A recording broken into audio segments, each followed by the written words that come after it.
नमस्कार दोस्तों, आप देख रहे हैं कल्चरल एंड ट्रैवल जोन। यहाँ पर आपको प्रसिद्ध मंदिरों का इतिहास तथा मंदिरों से जुड़ी पौराणिक कहानियाँ एवं भारतीय संस्कृति से संबंधित आर्टिकल शेयर किए जाते हैं। आज का आर्टिकल प्राचीन वैदिक कालीन भारत में प्रचलित विवाह से संबंधित है। तो समय नष्ट न करते हुए चलते हैं मुख्य वीडियो पर। प्राचीन भारत में मानव जीवन को नियमबद्ध करने की प्रक्रिया में हमारे मनीषियों ने 16 संस्कारों की स्थापना की थी। इन संस्कारों में पाणी ग्रहण संस्कार के अंतर्गत भारतीय शास्त्रों में 8 प्रकार के विवाह बताए गए हैं जो प्राचीन भारत में प्रचलित थे। विवाह के ये प्रकार हैं: ब्रह्म विवाह, दैव विवाह, आर्ष विवाह, प्रजापत्य विवाह, असुर विवाह, गंधर्व विवाह, राक्षस विवाह व पैचास विवाह। हिंदू संस्कृति में हिंदू विवाह पति और पत्नी के बीच जन्म जन्मांतरों का संबंध स्थापित करता है, जिसे किसी भी परिस्थिति में तोड़ा नहीं जा सकता। अग्नि के 7 फेरे लेकर और ध्रुव तारे को साक्षी मानकर दो व्यक्ति तन मन तथा आत्मा से एक पवित्र बंधन में बंध जाते हैं।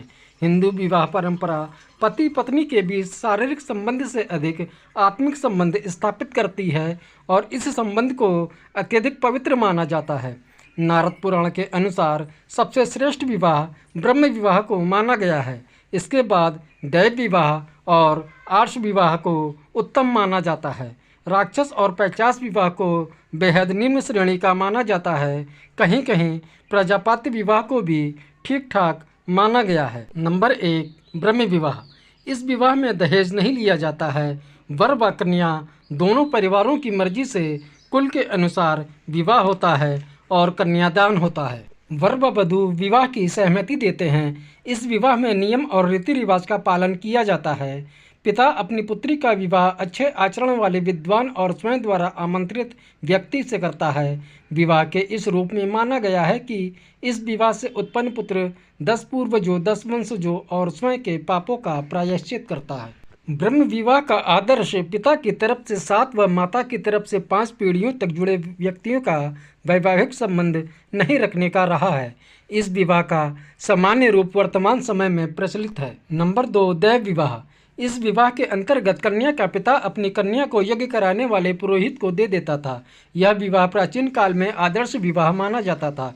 किसी धार्मिक कार्य या उद्देश्य हेतु यज्ञ कर मूल्य रूप में अपनी कन्या किसी विशेष वर को दे देना दैव विवाह कहलाता है, पर इसमें कन्या की इच्छा की अनदेखी नहीं की जाती थी। आजकल यह विवाह अप्रासंगिक हो चुका है। नंबर 3, आर्ष विवाह। इस विवाह में वर पक्ष कन्या पक्ष वालों को कन्या का मूल्य देकर दोनों पक्षों की स्वेच्छा और बगैर अन्य दबाव के कन्या का विवाह वर से करता था। इस विवाह में कन्या का मूल्य सामान्यतया गौदान करके चुकाया जाता था। आर्ष का शाब्दिक अर्थ होता है ऋषि।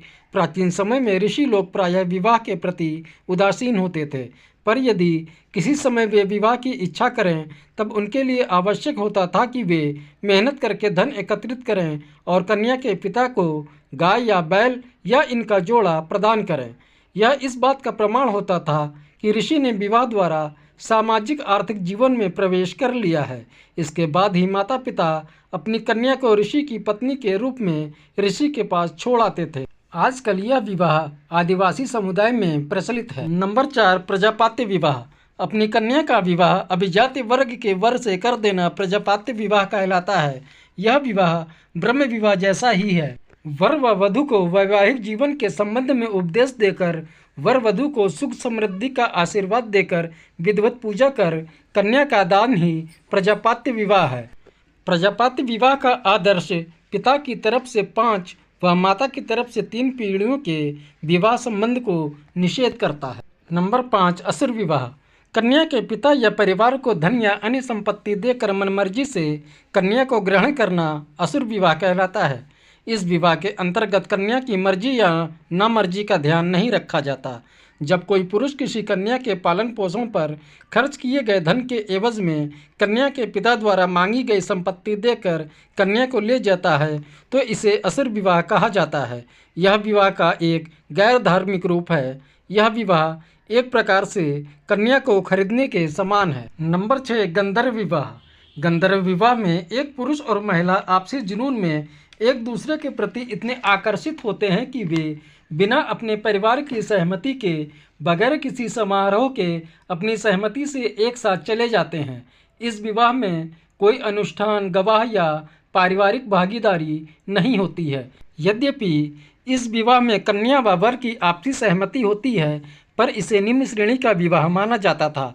इसे आधुनिक प्रेम विवाह का प्राचीन रूप भी कहा जा सकता है। नंबर 7, राक्षस विवाह। जब पुरुष कन्या से मारपीट करते हुए उसका जबरदस्ती अपहरण कर कन्या से विवाह करता है तो इस विवाह को राक्षस विवाह कहा जाता था।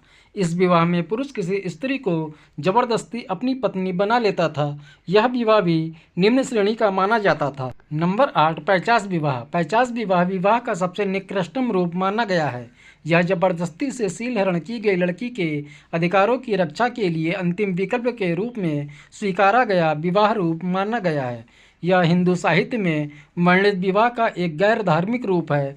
जब कोई पुरुष किसी सोई हुई, नशे में या राह चलती या मानसिक रूप से विक्षिप्त महिला से दुष्कर्म करता था और महिला के सम्मान व अधिकार की रक्षा के लिए पुरुष उस महिला से विवाह कर उसे पत्नी रूप में अपने पास रख लेता था, इसे पैचास विवाह कहा जाता था।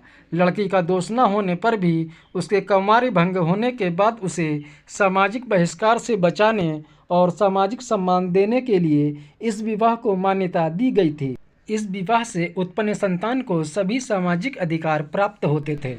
दोस्तों, आर्टिकल आपको कैसा लगा कृपया कमेंट बॉक्स में बताइएगा तथा भारतीय संस्कृति से संबंधित अन्य आर्टिकल के लिए हमारे चैनल को सब्सक्राइब कीजिएगा, वीडियो को लाइक व शेयर कीजिएगा।